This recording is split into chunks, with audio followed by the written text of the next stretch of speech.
Normalmente me siguen preguntando qué tipo de música es mejor, qué tipo de música se debe o no se debe de escuchar más en esta época. Vamos a sintetizar varios puntos e incluso cómo se extiende la función de la música en un proceso terapéutico.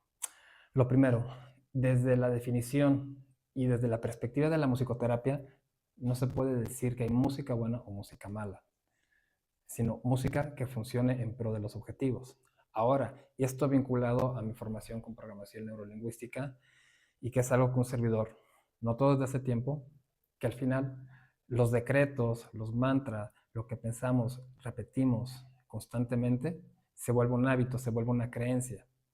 Y hay un dato donde se muestra que las memorias musicales son las últimas que se olvidan. Entonces, imagínate programar con cierto tipo de temática, de letras, desde pequeño a hábitos, costumbres, normalizaciones que actualmente estamos viendo que no son funcionales. Y esto es lo más cuestionable desde el sentido artístico y estético. ¿Qué tipo de letras se han normalizado? Desde esta perspectiva, podríamos decir que más allá de qué música es buena o no es buena, qué tipo de contenidos y temáticas estamos normalizando. No solo en la música, en el entretenimiento y en otras áreas. Partiendo de aquí, vemos que no hay un sustento que prohíba utilizar un tipo u otro tipo de música, sin embargo sí debe haber una concientización y hacer obvio que no todas las temáticas, aunque parezcan normales, aunque parezcan divertidas, van a aportar. Esto en el sentido de escucha, en el sentido del deleite. Al escuchar música, no va a beneficiar ni a un adulto, ni a un adolescente, ni a un niño.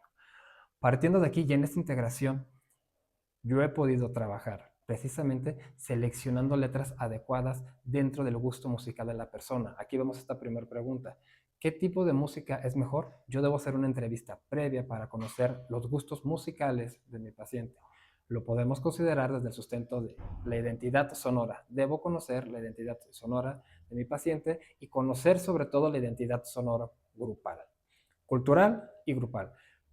Puedo enfocarme más a la grupal porque es la selección de música que puede tener en sus últimos 5 o 10 años. Con qué tipo de música interacciona, ¿ok? Entonces, partiendo de esta información, yo puedo seleccionar dentro del género que a la persona le es atractivo, temáticas, letras que aporten al proceso terapéutico. No solo eso, también hemos construido con las mismas canciones poder desarrollar una nueva temática o construir letras a través de la improvisación. Ahora, ¿qué otro elemento musical funciona? La música instrumental, la música que tiene una velocidad de moderada a reducida por el efecto de la sincronización exógena y que esto pues va a generar que nuestro pulso pueda sincronizarse con el ritmo de una pieza en específico. Por eso hay canciones que a lo mejor has experimentado, las escuchas y dices, no me gustan porque me aceleran. Efectivamente. O temas que puedes decir, oye, me gusta la canción, pero como que ahorita me va a dormir o como que no es el mejor momento porque está muy tranquis, ¿no? Claro, esto existe de forma inconsciente. ¿Qué hacemos en un proceso musicoterapéutico? Intencionar precisamente estos efectos que generan la velocidad en ciertos tipos de canciones y que por lo general hacen instrumentales, la letra no se vuelve un distractor. Esta es la otra parte, ¿no? Vimos brevemente la funcionalidad en cuanto a la temática y cómo intencionarla. Ahora la funcionalidad en la música instrumental y hasta aquí quitamos este tabú de qué tipo de música es mejor o más recomendable. ¿La música clásica funciona? Claro que sí, tiene mucho a favor. Sin embargo, hay que evitar generar un absoluto de este género musical es mejor o peor. Tanto la música clásica como New Age, como en algún momento el pop, la salsa, el blues, pueden funcionar en un proceso terapéutico. Entonces, por lo tanto, hay que evitar generalizar. Y finalmente, ¿qué otro punto es importante cuando hablamos de musicoterapia? Esta primera pregunta, ¿no? ¿Qué tipo de música se recomienda o no se recomienda? Ok, incluso para su aplicación en educación primaria y generar grupos más focalizados, no solo el tipo de música, sino la constancia y la estructura, estrategia que se emplee para lograrlo, lo cual las herramientas son muy fáciles de conseguir, lo importante es tener una disponibilidad y disciplina para llevarlo a cabo.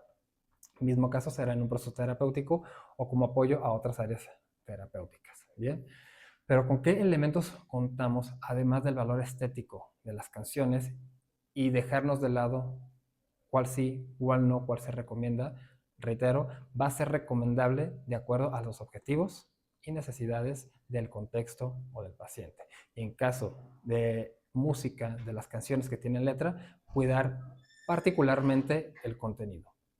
Ahora, la música también cuenta con sus elementos armonía, ritmo y melodía, los cuales pueden ser empleados por separado. Desde esta perspectiva, ya no solo se necesita pensar en el valor estético de una canción o en la reproducción propia de alguna producción musical. Puedes utilizar elementos rítmicos, desde la percusión menor hasta los sonidos corporales. Puedes utilizar elementos melódicos, el uso de la voz, puedes utilizar elementos armónicos, escuchar ciertas canciones, progresiones armónicas, armonía. Claro, para esta función es propio que el musicoterapeuta sepa tocar uno o más instrumentos, piano, guitarra, que proporcionen estas armonías, para no solo depender del proceso receptivo, que es la música grabada. Los otros dos elementos, ritmo y melodía, al ser más orgánicos, al tener nosotros un pulso natural, podemos acceder a esta estrategia de una forma más práctica. Utilizar, como lo decía, ritmos corpóreos, tambores, percusión menor, maracas, shakers, que no necesariamente tienen que ser caros, que también se pueden fabricar, y esto nos permite interactuar más orgánicamente con la expresión corporal a través del ritmo o expresar, no necesariamente verbalizando, sino haciendo sonidos vocales, lo cual permitan desbloqueos. Entonces vemos que la música no solo tiene un valor estético y que este valor estético tiene una función terapéutica, sino que aparte sus elementos por separados pueden brindar estrategias y son estrategias que se aplican en un contexto musicoterapéutico, considerar la importancia de las temáticas más allá del contexto musicoterapéutico por salud, por evitar normalizar ciertas temáticas, pero que incluyendo esto en una perspectiva terapéutica o formativa va a jugar un rol muy importante y que bueno, tenemos música instrumental en general que también nos puede aportar desde un modelo receptivo. Espero que esta información te apoye, te sirva y te aclare más lo que puede ser y los alcances que tiene la música.